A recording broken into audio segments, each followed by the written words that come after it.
ఇక డీటెయిల్స్ చూస్తే దేశవ్యాప్తంగా రెండవ రోజు జేఈఈ మెయిన్స్ పరీక్ష ప్రారంభం కాబోతుంది. బీఈ బీటెక్ కోర్సుల్లో అడ్మిషన్ల కోసం జేఈఈ మెయిన్స్ మొదటి దఫా పరీక్షలు జరుగుతున్నాయి. ఈ నెల 30 వరకు 2 సెషన్స్లో పరీక్షలు ఉండనున్నాయి.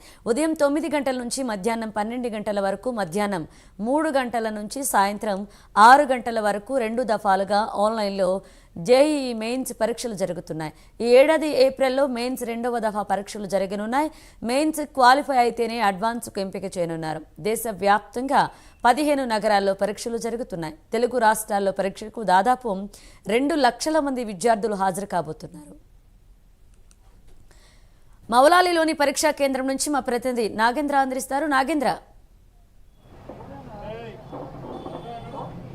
Thank you Manisha. దేశవ్యాప్తంగా జేఈఈ మెయిన్స్ పరీక్షలు రెండవ రోజు కూడా ప్రశాంతంగా కొనసాగుతున్నటువంటి పరిస్థితి అయితే కనిపిస్తుంది. ముఖ్యంగా దేశవ్యాప్తంగా నిన్న ప్రారంభమైనటువంటి ఈ మెయిన్ పరీక్షలు ముఖ్యంగా ఈ నెల 30వ తేదీ వరకు కూడా 6 రోజుల పాటు 2 సెషన్ల పాటు ఉదయం 9 గంటల నుంచి అదేవిధంగా మధ్యాహ్నం 2 గంటల నుంచి 6 గంటల వరకు కూడా ఈ జేఈఈ మెయిన్స్ పరీక్షలు జరగబోతున్నాయని చెప్పాలి. ముఖ్యంగా దేశవ్యాప్తంగా 15 నగరాల్లో ఈ ఎగ్జామ్స్ జరగబోతున్నాయి. ముఖ్యంగా జేఈఈ మెయిన్స్ పరీక్షలు అనేటివి బీఈ బీటెక్ సంబంధించినటువంటి కోర్సులలో ప్రవేశాలకు సంబంధించినటువంటి కేంద్రం ఇచ్చేటటువంటి జేఈఈ మెయిన్ పరీక్షలు అయితే ప్రశాంతంగా కొనసాగుతున్నటువంటి పరిస్థితి ఉంది. ముఖ్యంగా ఈ పరీక్షా కేంద్రాలను ముఖ్యంగా నేషనల్ టెస్టింగ్ ఏజెన్సీ ఏర్పాటు చేసింది. ముఖ్యంగా ఇప్పుడు జరుగుతున్నటువంటి జేఈఈ మెయిన్ పరీక్షలకు సంబంధించి దాదాపు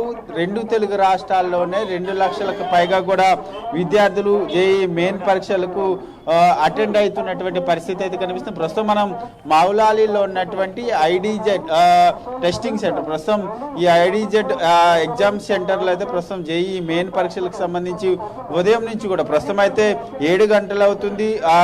9 గంటలకి ఈ ఎగ్జామ్ స్టార్ట్ అవుతుంది. కానీ ఉదయం 7 గంటల నుంచి 6:30 గంటల నుంచి విద్యార్థులంతా తమ పరీక్షా కేంద్రానికి చేరుకున్నటువంటి పరిస్థితి. ప్రస్తుతం విద్యార్థులంతా కూడా తమ తల్లిదండ్రులతో ఎగ్జామ్ సెంటర్కి చేరుకున్నటువంటి దృశ్యాలన్నింటినీ కూడా మనం ప్రస్తుతం చూస్తున్నటువంటి పరిస్థితి అయితే కనిపిస్తుంది. ముఖ్యంగా తెలంగాణ రాష్ట్రంలో వరంగల్తో పాటు హైదరాబాద్ నగరంలో ఏర్పాటు చేసినటువంటి ఎగ్జామ్ సెంటర్స్ వద్ద విద్యార్థులంతా కూడా జేఈఈ మెయిన్ పరీక్షలు అటెండ్ అవుతున్నటువంటి దృశ్యాలన్నింటిని కూడా మనం ప్రస్తుతం చూస్తున్నటువంటి పరిస్థితి. ముఖ్యంగా దేశవ్యాప్తంగా నిర్వహిస్తున్నటువంటి ఈ జేఈఈ మెయిన్స్ పరీక్షలకు సంబంధించినటువంటి అంశంలో ప్రధానంగా 31 ఎన్ఐటి కళాశాలలో దాదాపు 24,000 సీట్లు ఉన్నాయి. అదే దాంతోపాటు మరొకవైపు 23,000 ఐఐటి కాలేజీల్లో 17,600 సీట్లు, త్రిబుల్ ఐటీకి సంబంధించినటువంటి అంశంలో 8,500, ఇతర విద్యా సంస్థల్లో దాదాపు 57,000 సీట్లు వరకు కూడా అందుబాటులో ఉన్నటువంటి పరిస్థితి అయితే కనిపిస్తుంది. ముఖ్యంగా ఈ జేఈఈ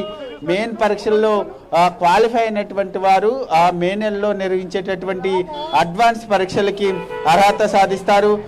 ప్రతి అటెండ్ అయినటువంటి ప్రతి 100 మందిలో 4గురికి ఈ ఎగ్జామ్స్ ముఖ్యంగా ఆ సీట్లు దక్కబోతున్నాయని చెప్పాలి. ముఖ్యంగా తెలుగు రాష్ట్రాల్లో జరుగుతున్నటువంటి జేఈఈ మెయిన్ పరీక్షలకు సంబంధించి ఇప్పటికే పకడ్బందీగా ఏర్పాట్లు చేశారు. నిన్నటి నుంచి జరుగుతున్నటువంటి ఎగ్జామ్స్కి సంబంధించినటువంటి అంశంలో ఒకవైపు టెస్టింగ్ సెంటర్లు, నేషనల్ టెస్టింగ్ ఏజెన్సీ నిర్వహిస్తున్నటువంటి పరీక్షా కేంద్రాల్లో పకడ్బందీగా అన్ని ఏర్పాట్లు చేశారు.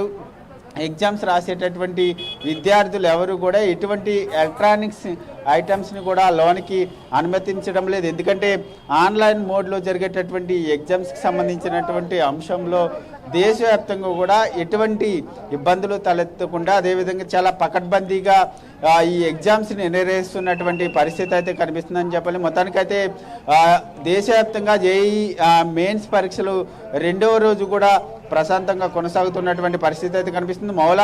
మౌలాలిలో ప్రధానంగా విద్యార్థులు వందల సంఖ్యలో ఇక్కడ మనం చూస్తున్నటువంటి ఎగ్జామ్ సెంటర్లో పరీక్షలు రాస్తున్నారు. ఇక్కడ పెద్ద ఎత్తున ఉదయం నుంచే ట్రాఫిక్ కూడా స్తంభిస్తుంది. విద్యార్థులంతా కూడా తమ వాహనాల్లో వస్తున్నారు. ఇప్పటికే ఒకవైపు ట్రాఫిక్ పోలీసులు కూడా ఇక్కడ ఎటువంటి ఇబ్బందులు తలెత్తకుండా ట్రాఫిక్ స్తంభించకుండా వెంటనే క్లియర్ చేస్తూ విద్యార్థులందరినీ కూడా వచ్చినటువంటి వారందరినీ కూడా లోనికి పంపిస్తున్నటువంటి దృశ్యాలన్నింటినీ కూడా మనం ప్రస్తుతం చూసినటువంటి పరిస్థితి అయితే కనిపిస్తుందని చెప్పాలి Manisha. Right, thank you Nagendra.